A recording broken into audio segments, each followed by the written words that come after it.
Inti yang sangat penting yang kami mau sampaikan di sini adalah ketika hal yang seperti ini terjadi berulang kali. Kalau sekali-kali tidak ada masalah. Nah, ketika setiap Jumatnya berulang seperti ini, maka tentunya ini perlu diantisipasi. Kita sebagai tenaga kesehatan bisa bernegosiasi dengan pimpinan. Nah, bahwasanya kalau setiap Jumat saya punya sholat Jumat, saya tidak boleh setiap Jumatnya terlambat menangani hal-hal yang seperti ini.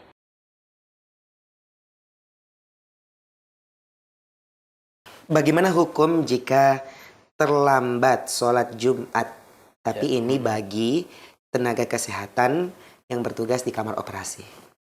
Misalkan baru sampai di masjid itu ketika khutbah sudah berlangsung. Ini paling pernah dia rasakan.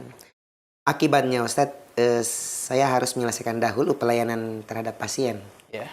Apakah tetap sah? Soalnya saya sering sholat duhur. Selama ini saya sering sholat duhur kembali setelah sholat Jumat selesai untuk menghilangkan keraguan, Ustaz. Oh begitu. Ya. Mengenai terlambatnya seseorang sholat disebabkan karena pekerjaan. Dan ini sholat Jumat, Ustaz. Dan pekerjaan ini tentunya ada hubungannya dengan bantuan sosial, ya. Bantuan sosial kita, apalagi tenaga kesehatan itu punya ketika diniatkan pekerjaan duniawi sebagai tenaga kesehatan, perawat, dokter, ketika berkecimpung dalam pekerjaan itu, ketika dia niatkan pekerjaannya merupakan donasi kepada orang-orang yang membutuhkan, maka ini bisa bernilai pahala. Nah, ketika dalam kasus yang seperti ini, kasus yang dimana dalam sholat Jumat terlambat.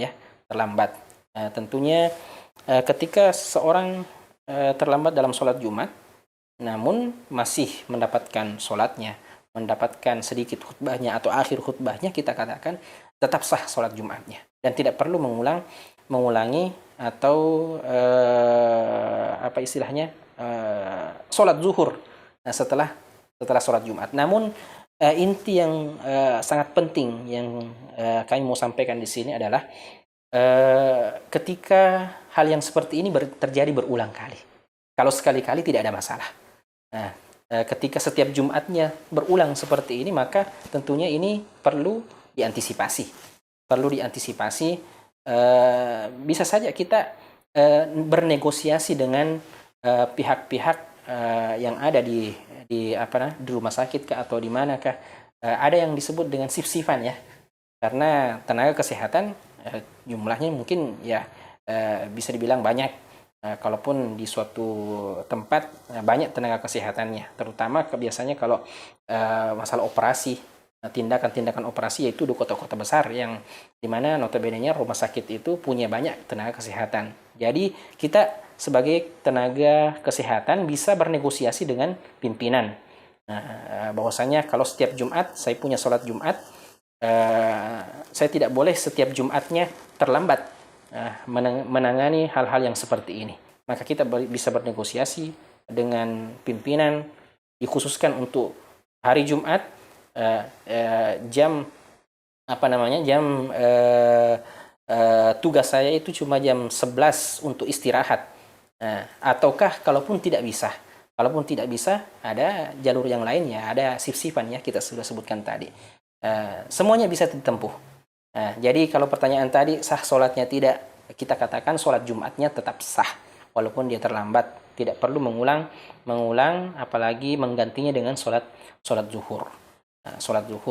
Akan tetapi yang poin yang sangat penting yang kita sebutkan tadi, kita harap terlambatnya sholat Jumat itu bukan tiap pekannya gara-gara pekerjaan ini. Dengan negosiasi atau solusi-solusi yang kita sebutkan tadi. Wallahu ta'ala a'lam.